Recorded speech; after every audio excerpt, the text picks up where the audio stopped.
Hello everyone, welcome to Gurumantra Academy. I hope you all are doing well. I hope you all are doing fine. I am अर्पित चतुर्वेदी और हम लोग बात कर रहे हैं gate biochemistry के कोर्स के बारे में, है ना। गेट बायोकेमिस्ट्री को कवर करने की कोशिश कर रहे हैं और ये हमारा ऑलमोस्ट सेकेंड लास्ट टॉपिक, या हम ये कह लेंगे almost we are on the verge of completing the GATE biochemistry's complete course. Okay, so here we are and with another topic, another great topic, the major histocompatibility complex and T cell receptor. Major histocompatibility complex अपने आप में इतना important है, या हम ये कह लें इम्यून सिस्टम में इतना इम्पोर्टेंट रोल प्ले करता है. जैसे हम लोगों ने देखा था जब हम लोग टी सेल मैचुरेशन पढ़ रहे थे तो हमें पता चला था कि टी सेल मैचुरेशन में किस तरीके से जो हमारा पॉजिटिव सिलेक्शन है वो करवाया जाता है और मेजर हिस्टोकम्पैटिबिलिटी कॉम्प्लेक्स वहाँ पे क्या रोल प्ले करता है. ओके, तो मेजर हिस्टोकम्पैटिबिलिटी कॉम्प्लेक्स के बारे में हम जानेंगे कि आखिर ये क्या है, इतनी ज़्यादा इंपॉर्टेंस इसकी क्यों है और ऐसा क्या ये होता है. ओके, तो we will start with this, then we will go to T cell receptor. Okay, तो मेजर हिस्टोकम्पैटिबिलिटी कॉम्प्लेक्स की अगर हम बात करें कि हाँ मेजर हिस्टोकम्पैटिबिलिटी कॉम्प्लेक्स क्या है, जो आपने इतना बड़ा नाम दिया हुआ है, तो मेजर हिस्टोकम्पैटिबिलिटी कॉम्प्लेक्स ऐसा नहीं है कि सिर्फ ह्यूमंस में ही होता है. ये हमको मेजरली सभी एनिमल्स में देखने को मिलता है, ह्यूमंस में भी होता है. और हम ह्यूमंस में जो मेजर हिस्टोकम्पैटिबिलिटी कॉम्प्लेक्स होता है उसको हम HLA कहते हैं, ह्यूमन ल्यूकोसाइट एंटीजन. अब ये होता क्या है, मेजर हिस्टोकम्पैटिबिलिटी कॉम्प्लेक्स बेसिकली एक क्रोमोसोम पे जीन का अरेंजमेंट होता है. ठीक है, अब वो एक जीन नहीं होता, वो ढेर सारे जीन्स होते हैं, या हम ये कह लें क्लस्टर ऑफ जीन्स होते हैं. ठीक है, उसका अरेंजमेंट होता है और ये जीन इस तरीके से अरेंज होते हैं उस क्रोमोसोम पे, स्पेसिफिक क्रोमोसोम पे, कि ये एक अलग ही तरीके का कॉम्प्लेक्स क्रिएट करते हैं, एक अलग ही तरीके के मॉलिक्यूल्स सिंथेसाइज करते हैं, एक्सप्रेस करते हैं, जो कि स्पेसिफिकली हमें एक पर्सन में देखने को मिलते हैं. फॉर एग्जांपल ह्यूमंस में हमको क्रोमोसोम नंबर 6 पे ह्यूमन ल्यूकोसाइट एंटीजन या अपना जो मेजर हिस्टोकम्पैटिबिलिटी कॉम्प्लेक्स है वो देखने को मिलता है. क्रोमोसोम नंबर 6 पे जो रीजन होंगे जहाँ पे ये जीन्स का क्लस्टर प्रेजेंट है, वहाँ से हमको अलग अलग तरीके के मॉलिक्यूल्स निकलते मिलेंगे. ये मॉलिक्यूल्स कैसे एक्सप्रेस होंगे, हमें पता है कि डीएनए से आरएनए बनेगा, आरएनए से प्रोटीन बनेगा, और ये मॉलिक्यूल्स जो है ये हम उन प्रोटीन्स को ही कह रहे हैं जो वहाँ से सिंथेसाइज होके आए हैं. ठीक है, तो एक जो मतलब ह्यूमन होगा उसमें अलग मॉलिक्यूल्स आएंगे, दूसरा होगा उसमें अलग मॉलिक्यूल्स आएंगे. तो हर इंसान में हमको अलग अलग जो मॉलिक्यूल्स हैं वो देखने को मिलेंगे, और यही चीज़ है जो एक को दूसरे से अलग करती है ना. बहुत ही रेयर होता है ऐसा, जैसे ट्विंस हो अगर, तब मेजर हिस्टोकम्पैटिबिलिटी कॉम्प्लेक्स जो है वो सेम हो जाते हैं. तो अब होता क्या है कि अगर आप ऑर्गन ट्रांसप्लांट कराते हैं तो ऑर्गन ट्रांसप्लांट के टाइम सिर्फ ब्लड टाइपिंग ही काफ़ी नहीं है. ओके, सिर्फ ब्लड टाइपिंग ही काफ़ी नहीं है, आपको ब्लड टाइपिंग के साथ साथ MHC टाइपिंग भी करवानी पड़ती है. MHC टाइपिंग यानी कि मेजर हिस्टोकम्पैटिबिलिटी कॉम्प्लेक्स में जो फैक्टर्स हैं, जो मॉलिक्यूल्स हैं, जो जीन का अरेंजमेंट है, उसकी भी टाइपिंग आपको करवानी पड़ती है कि हाँ ये कितना मैच करता है. क्योंकि मैं आपको बता चुका हूँ MHC वो मॉलिक्यूल्स हैं, MHC वो चीज़ है जो कि ये बताती है टी सेल को जाके कि ये एंटीजन आया है, इस एंटीजन के अगेंस्ट आपको एक्ट करना है. ठीक है, ये इसका सबसे मेजर रोल है. तो अगर MHC मॉलिक्यूल अलग अलग नहीं होंगे एक इंसान में या एक पर्सन से दूसरे पर्सन में, तो किसी दूसरे पर्सन के MHC मॉलिक्यूल के साथ भी कोई एंटीजन आगे हमारे टी सेल्स को दिखाया जा सकता है. हमारे टी सेल्स उसको क्या नॉन सेल्फ मान के अटैक कर सकते हैं, जबकि हो सकता है कि वो सेल्फ एंटीजन ही हो. तो मेजर हिस्टोकम्पैटिबिलिटी कॉम्प्लेक्स हमको माउस में भी मिलता है, सभी एनिमल्स में अलग अलग मिलता है, लेकिन हमें फोकस करना है अपने chromosome number 6 human leukocyte antigen. Humans में जो हमको मेजर हिस्टोकम्पैटिबिलिटी कॉम्प्लेक्स मिल रहा है वो. ठीक है, तो है क्या ये पे हमको पता चल गया कि एक क्रोमोसोम है, क्रोमोसोम नंबर 6, उस क्रोमोसोम में लंबा स्ट्रेच है डीएनए का, और वहाँ पे ढेर सारे genes, cluster of gene arranged हैं, जो कि अलग अलग मॉलिक्यूल्स को एक्सप्रेस कर रहे हैं, सिंथेसाइज कर रहे हैं, जिनको हम कह रहे हैं क्या, हमारे MHC मॉलिक्यूल्स, है ना. और ऐसे हमारे पास 3 क्लासेस देखने को मिलती है मेजर हिस्टोकम्पैटिबिलिटी कॉम्प्लेक्स की, क्लास 1, क्लास 2 और क्लास 3, जिनसे अलग अलग तरीके के मॉलिक्यूल्स जो है वो हमको देखने को मिलते हैं। होता क्या है कि MHC मॉलिक्यूल को आप अगर कुछ भी ना समझो, इससे कुछ भी ना समझ में आए, तो इतना समझ लो कि मेजर हिस्टोकम्पैटिबिलिटी कॉम्प्लेक्स के जो मॉलिक्यूल्स हैं वो पेप्टाइड को या फॉरेन एंटीजन के एक पार्ट को बाइंड करके प्रेजेंट करने वाले हैं जाके टी सेल को सेकेंडरी लिम्फोइड ऑर्गन में। ठीक है, तो अब हमें पता सेकेंडरी लिम्फोइड ऑर्गन कौन से होते हैं, स्प्लीन होता है हमारे पास, टॉन्सिल होता है हमारे पास, लिम्फ नोड होता है हमारे पास। ठीक है, ये सारे हमारे पास सेकेंडरी लिम्फोइड ऑर्गन है। अब इसमें जाके प्रेजेंट करना है। ठीक है, तो मेजर हिस्टोकम्पैटिबिलिटी कॉम्प्लेक्स आपको कहाँ मिलेगा, MHC मॉलिक्यूल कहाँ मिलेंगे, जितने भी एंटीजन प्रेजेंटिंग सेल्स होंगे जिनको हम कहते हैं APCs।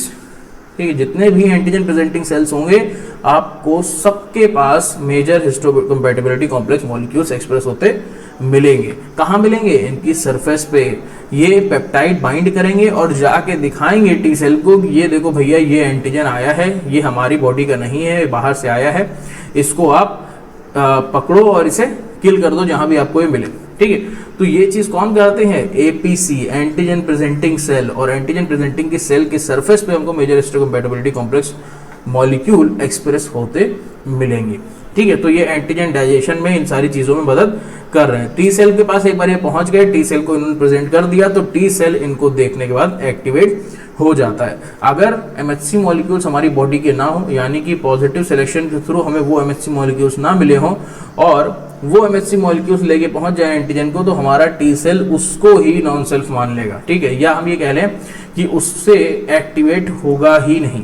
तो ये चीज हमको देखने को मिलती है। ठीक है, अब MHC मॉलिक्यूल्स भी तो हैं प्रोटीन ही। जब MHC मॉलिक्यूल्स एक्सप्रेस होके आते हैं तो है तो प्रोटीन ही।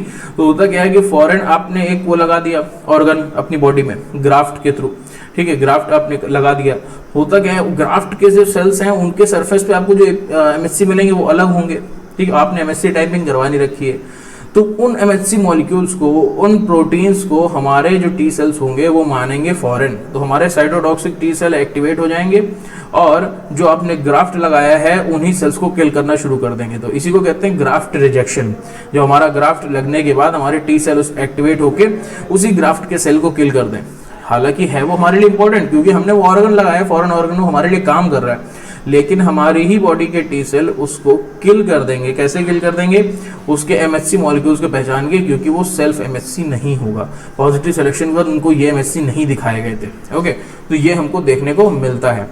बात करें अगर ह्यूमन ल्यूकोसाइट एंटीजन की, यानी कि MHC मॉलिक्यूल्स जो हमको ह्यूमंस में देखने को मिलते हैं, HLA कॉम्प्लेक्स जिसको हम बोलते हैं, ये उसी का दूसरा नाम है, कुछ अलग नहीं है, दोनों एकदम सेम है। बस मेजर हिस्टोकम्पैटिबिलिटी कॉम्प्लेक्स को हम ह्यूमंस में ह्यूमन ल्यूकोसाइट एंटीजन या HLA कॉम्प्लेक्स बोलते हैं। ठीक है, तो ये हमको शॉर्ट आर्म पे देखने को मिलता है क्रोमोसोम नंबर 6 की। बार बार ये बात हो रही है क्योंकि ये बात इंपॉर्टेंट है, पूछा जा सकता है कि HLA कॉम्प्लेक्स ह्यूमंस के किस क्रोमोसोम पे प्रेजेंट है, 5, 6, 7, 8। तो आपको बताना होगा कि क्रोमोसोम नंबर 6 पे हमको HLA कॉम्प्लेक्स देखने को मिल रहा है।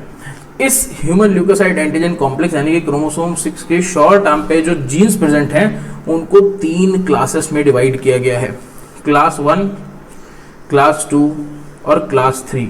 तो इन तीनों से जो मॉलिक्यूल्स निकलते हैं, जो मॉलिक्यूल एक्सप्रेस होते हैं, उन्हें भी हम बोलते हैं क्लास 1 मॉलिक्यूल, क्लास 2 मॉलिक्यूल और क्लास 3 मॉलिक्यूल। क्लास 1 मॉलिक्यूल्स में कौन कौन से जीन्स होते हैं, क्लास 1 मॉलिक्यूल्स में HLA-A जीन है, HLA-B है, HLA-C है। ठीक है, तो ये क्या इनकोड करते हैं, ये ऐसे ग्लाइकोप्रोटीन्स इंक्लूड करते हैं जो कि सारे न्यूक्लिएटेड सेल्स, जितने भी न्यूक्लिएटेड सेल्स हैं उन सभी की सरफेस पे हमको देखने को मिलते हैं। ऑल न्यूक्लिएटेड सेल्स, याद रखना है आपको, MHC1 आपको सभी न्यूक्लिएटेड सेल के सरफेस पे मिलेगा। वो बी सेल हो, वो डेंड्राइटिक सेल हो, वो कोई और फैगोसाइट हो जैसे कि आपका मैक्रोफेज हो, आपका कोई एपिथेलियल सेल हो, जितने भी न्यूक्लिएटेड सेल है हमारी बॉडी में सभी की सरफेस पे या सभी में एक्सप्रेस होता आपको MHC1 मिलेगा। ठीक है, लेकिन MHC2 के साथ ऐसी चीज नहीं है। MHC2 में कौन से जीन्स आते हैं, HLA-DR, HLA-DQ और HLA-DP। ठीक है, ओवरऑल इनको HLA-D बोलते हैं। तो ये ऐसे ग्लाइकोप्रोटीन्स एक्सप्रेस करते हैं जो कि हमें स्पेसिफिकली APCs में मिलते हैं, एंटीजन प्रेजेंटिंग सेल्स। कौन कौन से, macrophages, dendritic cell and B cells. MHC2 जो है वो हमको स्पेसिफिकली मिलते हैं APCs में, और MHC1 हमको सारे न्यूक्लिएटेड सेल्स में मिलते हैं। ठीक है, हम लोग ये बात कर चुके हैं पहले भी, MHC1 रिस्ट्रिक्टेड होता है CD8 पॉजिटिव टी सेल के लिए, और CD8 positive T cell mature हो गई या एक्टिवेट होने के बाद साइटोटॉक्सिक टी सेल का काम करता है, जो कि डायरेक्ट किलिंग करवाता है एंटीजन को पहचान के। MHC2 जो है ये रिस्ट्रिक्टेड होता है CD4 पॉजिटिव टी सेल के लिए, और CD4 positive T cell activate होने के बाद या वो काम करता है टी हेल्पर सेल की तरह, जो कि जब MHC2 के साथ पेप्टाइड को पहचानता है तब वो एक्टिवेट होता है और अपने जो मतलब रिस्पॉन्सिव मॉलिक्यूल्स हैं उसमें कन्वर्ट हो जाता है। तो आपको हर हाल में ये बात याद रखनी है, MHC1 CD8 positive restricted, MHC2 CD4 positive restricted. ठीक है, MHC8 जो हमारा MHC1 है CD8 पॉजिटिव रिस्ट्रिक्टेड वो है साइटोटॉक्सिक टी सेल, और MHC2 CD4 positive T cell वो है टी हेल्पर सेल। ठीक है, टी हेल्पर सेल बाद में जाके बी सेल को एक्टिवेट करता है। एक बार ये एक्टिवेट हो जाता है तो बी सेल को एक्टिवेट करता है, और फिर बी सेल एंटीबॉडी बनाना शुरू कर देती है इस स्पेसिफिक एंटीजन के लिए जो MHC2 लेके आया था। ठीक है, क्लास 3 में हमारे पास कौन कौन से कंपोनेंट आते हैं? क्लास 3 में हमारे पास जो कंपोनेंट आते हैं वो हमारे कॉम्प्लीमेंट सिस्टम में पार्ट लेते हैं, जैसे कि C2, C4, फैक्टर बी, ठीक है, TNF अल्फा बीटा, इन फैक्टर्स को हमारे कॉम्प्लीमेंट जो हमारे क्लास 3 मॉलिक्यूल्स हैं वो इनकोड करते हैं। मज़ेदार बात यह है कि इनको मतलब इनका जो काम होता है वो ज़्यादातर फ्री फ्लोइंग होता है, और बहुत ज़्यादा मतलब हमको कोई ऐसा स्पेसिफिक नहीं कि इस सेल में मिलता है इस सेल में नहीं मिलता, हमको सब जगह देखने को मिलता है, और इनको बहुत ज़्यादा डिटेल में पढ़ा भी नहीं जाता, क्योंकि हम लोग MSc मॉलिक्यूल्स जब पढ़ते हैं तो क्लास 1 और क्लास 2 पे ही ध्यान देते हैं ज़्यादातर। लेकिन कई सारे कॉम्प्लीमेंट फैक्टर्स ऐसे हैं C2, C4, factor B, TNF alpha beta, जो कि क्लास 3 MSc मॉलिक्यूल से या स्पेसिफिकली उसी क्रोमोसोम के कुछ पार्ट से सिंथेसाइज होते हैं और हमको बनते हुए मिलते हैं। इनका मेन काम इन्फ्लेमेशन में होता है, या हम ये कह लें जो ट्रिगरिंग होती है इम्यून रिस्पॉन्स की, वहाँ पे हमको देखने को मिलता है। और कॉम्प्लीमेंट सिस्टम तो हम पढ़ चुके हैं, हमको पता ही है, वहाँ पे हमको इनका रोल देखने को मिलता है। ओके, तो ये है हमारा क्रोमोसोम नंबर 6 की शॉर्ट आर्म, क्रोमोसोम नंबर 6 की शॉर्ट आर्म। ठीक है, तो इसमें हमको क्या देखने को मिल रहा है? क्रोमोसोम नंबर 6 की शॉर्ट आर्म में हमको 0 to 4000 किलो बेस पेयर का एक स्ट्रक्चर देखने को मिल रहा है, जिसमें 0 to 1000 किलो बेस पेयर में हमको MSc2 मॉलिक्यूल्स, 1000 से 2000 में MSc3 और 2000 से 4000 में MSc1 मॉलिक्यूल्स देखने को मिल रहे हैं।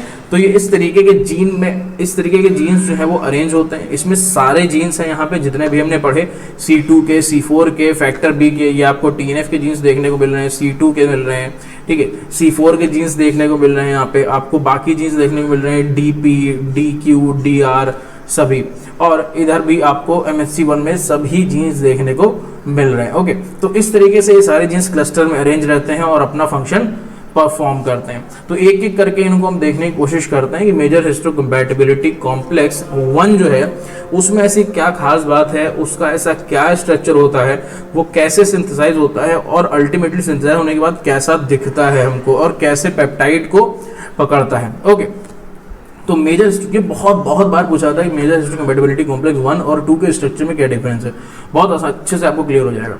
मेजर हिस्टोकम्पैटिबिलिटी कॉम्प्लेक्स का जो फर्स्ट टाइप ऑफ मॉलिक्यूल्स हैं, जो MSc1 जो हमारे मॉलिक्यूल्स हैं वो ग्लाइकोप्रोटीन्स हैं।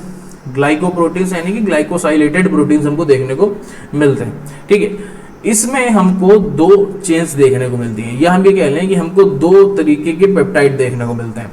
एक है हमारे पास 45 किलो डाल्टन की अल्फा चेन, और दूसरी हमारे पास 12 किलो डाल्टन की बीटा 2 माइक्रोग्लोबुलिन मॉलिक्यूल।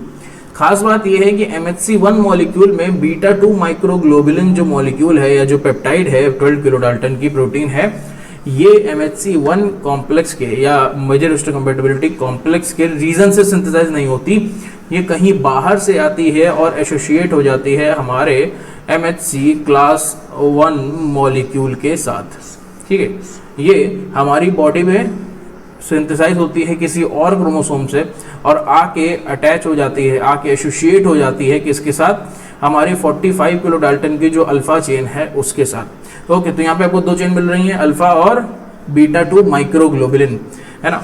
तो अल्फा चेन और बीटा 2 माइक्रोग्लोबुलिन एक साथ आके लगती हैं और ओवरऑल इसका स्ट्रक्चर बनाती हैं। अल्फा चेन की अगर हम बात करें MHC1 में, तो अल्फा चेन हमको ऐसे देखने को मिलती है जिसमें हमको 3 रीजन्स देखने को मिलते हैं। 3 कैसे रीजन्स? 3 पॉलीमॉर्फिक जीन होते हैं इसके अंदर A, B, C, जो कि इसको ओवरऑल 3 रीजन प्रोवाइड करते हैं, alpha 1, alpha 2 and alpha 3। Alpha 1, alpha 2 and alpha 3, ठीक है। इनको 3 रीजन प्रोवाइड करते हैं अलग अलग, जो कि एक स्पेसिफिक वे में अरेंज होते हैं सेल के सरफेस पे। उसका मैं आपको अभी डायग्राम दिखाता हूँ। इसके साथ साथ इनके पास साइटोप्लाज्मिक टेल होती है, जो कि इनको अपने जो भी इनका पेरेंट मॉलिक्यूल है या पेरेंट सेल है उसके सरफेस पे अटैच होने में मदद करते हैं। ऐसे उसकी प्लाज्मा मेम्ब्रेन होगी, तो उस प्लाज्मा मेम्ब्रेन में अटैच होने के लिए इस तरीके की इनके पास एक टेल होती है, जिसको हम कहते हैं कि ये हमारा हाइड्रोफोबिक एंकर है या ट्रांस मेम्ब्रेन सेगमेंट है, जो कि इनको अटैच करता है इस सेल की प्लाज्मा मेम्ब्रेन में। और इसके साथ साथ एक इनके पास साइटोप्लाज्मिक टेल भी हमको देखने को मिलती है। ओके, तो हमारे पास 3 डोमेन होते हैं, alpha 1, alpha 2, alpha 3। Around 90 amino acid के होते हैं हर जो हमारा डोमेन है। इसके साथ साथ एक ट्रांसमेम्ब्रेन डोमेन है 25 हाइड्रोफोबिक अमाइनो एसिड्स का, और फिर एक शॉर्ट स्ट्रेच है हमारे पास साइटोप्लाज्मिक टेल, जिसको हम कह रहे हैं 30 अमाइनो एसिड की, जो कि हमको इंट्रासेलुलर हम कह रहे हैं जो साइटोसोल है उधर की तरफ देखने को मिल रही है। अल्फा 1 और अल्फा 2 डोमेन जो हैं वो इंटरैक्ट करते हैं एक दूसरे से अंदर डीप ग्रुप में, है ना, और वो बाइंड कर सकते हैं around 8 to 10 amino acid long peptide से, या हम ये कह लें जो हमारा एंटीजन है उसको तोड़ा जाएगा छोटे छोटे पार्ट में, और उससे जो एक पेप्टाइड निकलेगी उस पेप्टाइड को जो पेप्टाइड बाइंडिंग क्लेफ्ट है, जो पेप्टाइड बाइंडिंग डोमेन है, वहां पे बाइंड किया जाएगा। तो ये पेप्टाइड बाइंडिंग क्लेफ्ट किस चीज से मिलकर बनी हुई है? पेप्टाइड बाइंडिंग क्लेफ्ट अल्फा 1 और अल्फा 2 रीजन से मिलके बनी हुई है, ठीक है। इसके साथ साथ अल्फा 3 और बीटा 2 माइक्रोग्लोबुलिन जो है वो ऑर्गेनाइज होंगे बीटा प्लेटेड शीट के फॉर्म में, एंटी पैरेलल बीटा स्ट्रैंड के फॉर्म में, है ना, और इसको हम कहते हैं इम्यूनोग्लोबुलिन फोल्ड। बीटा 2 माइक्रोग्लोबुलिन की अगर हम बात करें, उनको पता है ये हाईली कंजर्व्ड जीन है, जो कि दूसरे क्रोमोसोम पे होता है, क्रोमोसोम नंबर 6 पे नहीं होता है। तो आपसे पूछा जा सकता है कि इनमें से ऐसा कौन सा जीन है जो कि हमको क्रोमोसोम नंबर 6 पे देखने को नहीं मिलता? तो आप आराम से कह सकते हो कि ये बीटा 2 माइक्रोग्लोबुलिन है, जो कि क्रोमोसोम नंबर 6 पे नहीं मिलता है, किसी दूसरे क्रोमोसोम से आता है और अरेंज होता है आके, अटैच होता है आके हमारी अल्फा चेन के साथ, ठीक है। तो ये सिमिलर होता है साइज में अराउंड अल्फा 3 डोमेन से, और लिंक्ड होता है, ठीक है। लिंक्ड होता है कैसे? नॉन कोवेलेंटली लिंक्ड होता है, और इसमें कोई भी ट्रांस मेम्ब्रेन रीजन नहीं होता, ठीक है। तो ये कुछ इस तरीके का देखने को हमको मिलता है। यहाँ पे हमारा अल्फा 1 रीजन है, अल्फा, ठीक है, और ये हमारा ट्रांस मेम्ब्रेन रीजन है, और ये हमारा सी यानी कि सी टर्मिनल डोमेन है उसका रीजन है। तो हमारे पास कुछ इस तरीके के मॉलिक्यूल बनते हुए मिलते हैं, क्या? अल्फा 1, अल्फा 2, अल्फा 3, और ये हमारा बीटा 2 माइक्रोग्लोबुलिन, ये हमारा ट्रांस मेम्ब्रेन रीजन, और ये हमारा सी टर्मिनल जो एक पैच से देखने को मिल रहा है हमको वो, ठीक है। तो अल्फा 1 और अल्फा 2 मिलके एक पेप्टाइड बाइंडिंग क्लेफ्ट बनाते हैं, जहां पे पेप्टाइड बाइंड होती है, ठीक है। और ये बीटा 2 माइक्रोग्लोबुलिन जो है ये बाहर से आता है हमको, और ये ऑलमोस्ट अल्फा 3 से मिलता जुलता हमको देखने को मिलता है, लेकिन इनके पास बीटा 2 माइक्रोग्लोबुलिन के पास कोई भी ट्रांस मेम्ब्रेन रीजन नहीं होता। तो पूछा यह जाता है कि MHC क्लास 1 मॉलिक्यूल्स जो होते हैं वो कितनी बार, या हम ये कह रहे हैं उनमें कितने ट्रांस मेम्ब्रेन रीजन होते हैं, ठीक है। तो आपको याद रखना है MHC क्लास 1 में एक ट्रांस मेम्ब्रेन रीजन होता है, MHC क्लास 2 में 2 ट्रांस मेम्ब्रेन रीजन होते हैं। तो अल्फा 1, अल्फा 2, अल्फा 3 और बीटा 2 माइक्रोग्लोबुलिन, ये बीटा 2 माइक्रोग्लोबुलिन कोवेलेंट बॉन्ड नहीं बनाता है, ये नॉन कोवेलेंटली लिंक्ड रहता है। किसके साथ? नॉन कोवेलेंटली लिंक्ड रहता है ये हमारे अल्फा 3, अल्फा 1, अल्फा 2 के साथ। ओके, तो ये था हमारा क्लास 1 MHC मॉलिक्यूल्स। अगर हम बात करें क्लास 2 MHC मॉलिक्यूल की, जो कि आपको पता है कि क्लास 2 MHC मॉलिक्यूल स्पेसिफिकली सिर्फ एपीसीज पे मिलते हैं, एंटीजन प्रेजेंटिंग सेल्स पे मिलते हैं। कौन कौन से? बी सेल हो गए, आपका डेंड्राइटिक सेल हो गया, आपके मैक्रोफेजेस हो गए, वहां पे हमको देखने को मिल रहे हैं। तो MHC क्लास 2 मॉलिक्यूल्स काफी अलग हैं MHC क्लास 1 मॉलिक्यूल से। क्यों? यहाँ पे हमको 2 कंप्लीट चेन देखने को मिलती हैं, अल्फा चेन और बीटा चेन। अल्फा चेन में 2 डोमेन होते हैं, अल्फा 1 अल्फा 2। बीटा चेन में 2 डोमेन होते हैं, बीटा 1 बीटा 2। ठीक है, ये दोनों ही चेन्स अल्फा और बीटा दोनों ही क्रोमोसोम नंबर 6 पे ही इनके जीन एसोसिएटेड होते हैं। ये क्रोमोसोम नंबर 6 के जीन से ही क्या करे जाते हैं, एक्सप्रेस करे जाते हैं। अल्फा और बीटा दोनों के पास एक ट्रांस मेम्ब्रेन रीजन होता है, यानी कि MHC क्लास 2 मॉलिक्यूल्स जब सरफेस पे प्रेजेंट होते हैं तो 2 बार या हम कह लें 2 ट्रांस मेम्ब्रेन डोमेन होने की वजह से डबल मेम्ब्रेन लिंक्ड रहते हैं। ठीक है, डबल मेम्ब्रेन से ऐसे लिंक्ड रहते हैं 2 ट्रांस मेम्ब्रेन रीजन के साथ, अपने दोनों के पास अपने सी टर्मिनल डोमेन भी हमको देखने को मिलते हैं। तो अल्फा 1 अल्फा 2 डोमेन होते हैं अल्फा चेन के पास, और बीटा 1 बीटा 2 डोमेन होते हैं हमारे बीटा चेन के पास। तो जैसा हमारा पहले मॉलिक्यूल था MHC क्लास 1, ऑलमोस्ट हमको वैसा ही मॉलिक्यूल मिलता है, थोड़ा सा अरेंजमेंट इनका बस अलग होता है। क्या, वहां पे बीटा 2 माइक्रोग्लोबुलिन हमारा नॉन कोवेलेंटली लिंक था, लेकिन यहाँ पे अल्फा और बीटा चेन दोनों ही क्या है, एक दूसरे से पास तो है, लेकिन यहाँ पे अल्फा और बीटा यानी कि कोई फॉरेन पार्ट नहीं आ रहा, कोई फॉरेन पेप्टाइड नहीं आ रही। अल्फा चेन पूरी है और बीटा चेन पूरी है। ये कुछ हमको इस तरीके से देखने को मिल रहा है, अल्फा 1 अल्फा 2 बीटा 1 बीटा 2, जो कि नॉन कोवेलेंटली लिंक्ड है। और ये अल्फा 1 और बीटा 1 मिलके पेप्टाइड बाइंडिंग रीजन या पेप्टाइड बाइंडिंग डोमेन बना रहे हैं। ये 8 to 10 amino acid long peptide से बाइंड कर सकते हैं और फिर प्रेजेंट कर सकते हैं अपने टी सेल को जाके। तो यहाँ पे पेप्टाइड बाइंडिंग रीजन कौन बना रहा है, अल्फा 1 बीटा 1। इससे पहले कौन बना रहा था MHC क्लास 1 में, अल्फा 2 अल्फा 1, और वहां पे हमारे पास कौन बना रहा था, आपको ये बात याद रखनी, यहाँ पे हमारा बना रहा है अल्फा 1 बीटा 1। ठीक है, और इससे पहले आपको देखने को मिल रहा था अल्फा 2 और अल्फा 1। ठीक है, तो अल्फा 1 अल्फा 2 या अल्फा 2 और अल्फा 1, और यहाँ पे हमको देखने को मिल रहा है अल्फा 1 और बीटा 1। ठीक है, अल्फा 1 और बीटा 1। तो ये आपको याद रखना है कि पेप्टाइड बाइंडिंग क्लेफ्ट आखिर बना कौन रहा है। एक और चीज आपको याद रखनी है, यहाँ पे 2 ट्रांस मेम्ब्रेन डोमेन हमको देखने को मिल रहे हैं, जो कि MHC क्लास 1 में नहीं मिल रहे थे। MHC क्लास 2 में हमको 2 ट्रांस मेम्ब्रेन डोमेन देखने को मिल रहे हैं, MHC क्लास 1 में हमको 1 ट्रांस मेम्ब्रेन डोमेन देखने को मिल रहा था। ठीक है, तो ये कुछ इस तरीके से हमारे MHC मॉलिक्यूल्स जो हैं क्लास 1 और क्लास 2 हमको देखने को मिल रहे हैं। कुछ ऐसी इनकी खास बात थी जो हमको जानना बहुत ज़रूरी थी। इसके साथ साथ आपको ये लग रहा होगा कि ये क्या करते हैं, कहाँ से पेप्टाइड आती है, जो पेप्टाइड की बात हो रही है कि हाँ ये पेप्टाइड बाइंडिंग रीजन है, पेप्टाइड बाइंडिंग क्लेफ्ट है, कहाँ से आ गई है ना। तो उसके बारे में भी हम लोग बात कर लेते हैं ज़रा से कि इनका रोल जो है एंटीजन प्रेजेंटेशन में कैसा रहता है।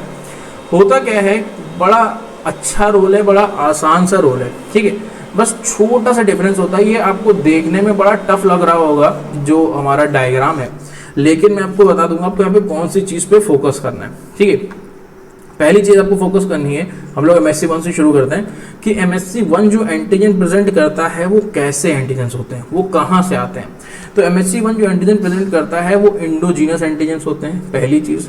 दूसरी चीज़, एंटीजन का जो बाइंड, इसको एंटीजन को तोड़ा जाता है प्रोटियासोम कॉम्प्लेक्स से, छोटे छोटे पार्ट में, छोटे छोटे पेप्टाइड्स में। उसके बाद जो हमारा MHC क्लास 1 मॉलिक्यूल अभी अभी सिंथेसाइज होके आया है और इंडोप्लाज्मिक रेटिकुलम में एसोसिएट हो रहा है, उसे हम इंडोप्लाज्मिक रेटिकुलम में ही पेप्टाइड से लोड कर देते हैं। ठीक है, उसके बाद पेप्टाइड से लोड करने के बाद यहाँ पे हमारा क्या कहते हैं, इसकी हम ट्रांसफ़र करते हैं या इसको हम जो हमारी प्रोटीन ट्रैफिकिंग होती है उसके थ्रू मेम्ब्रेन पे पहुंचाने की कोशिश करते हैं।